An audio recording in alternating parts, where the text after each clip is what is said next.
number of stories that were told here. I don't know if any of you followed. We had Wizard of Oz, we had Eurydice, we had toy stories. Where does life begin? Where do we think when something is alive? What is human and computer-human interaction? Where do we draw the line?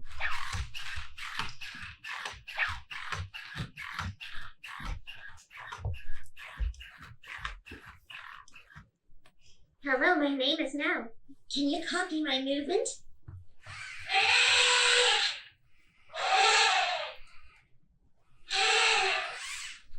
What about this?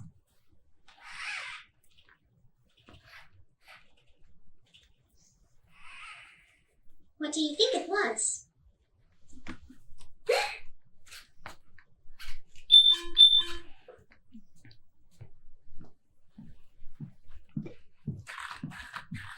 There is a structured, improv to this piece. There is a narrative arc that we had charted at the start of this, and it was informed by our research in the laboratory. So a lot of what you saw today was a reflection of the human-robot interaction work that Amy, Robert, and I have undertaken over the past year.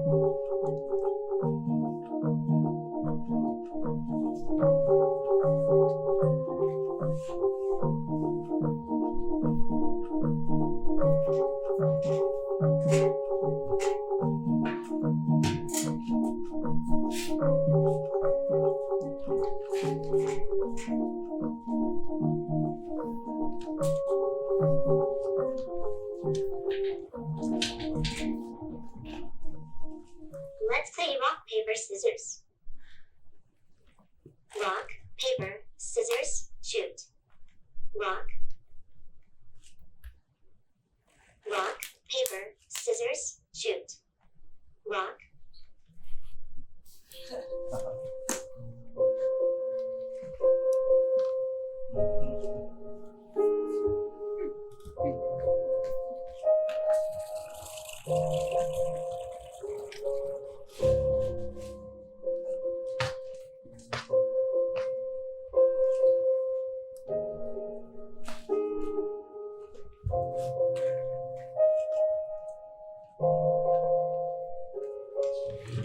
So in a way, I wanted to see how natural interaction between human and robot, like how that affect people's view of robot throughout the performance. It's a short piece. I don't know if there is any difference between the beginning of how you felt and then at the end. But that's the kind of thing that I'm interested in because generative AI and everything, AI is like all over the place and everybody's talking about AI.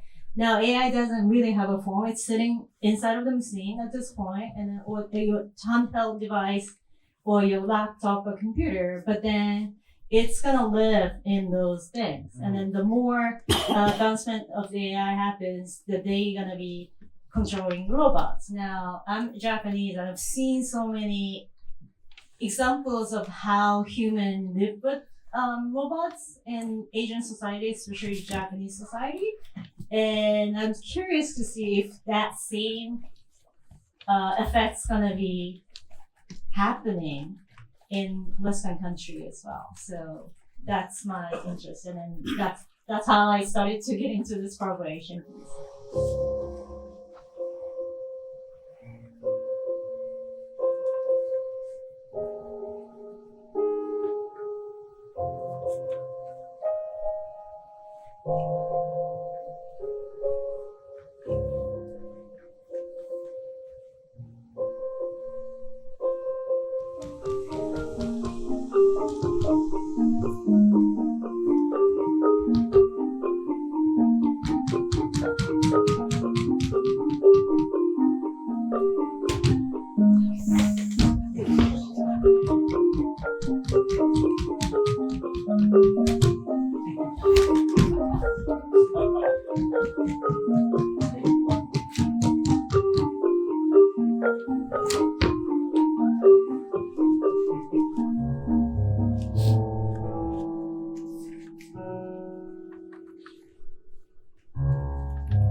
what design qualities of a robot are expressive or communicative, and they can be sculptural or embodied in the form of the thing, or they can be behavioral or like sonic or in terms of motion. You know, I think that's what I've been interested in with the robot arm and crane is the ways in which like motion can be communicative of intent or of engagement.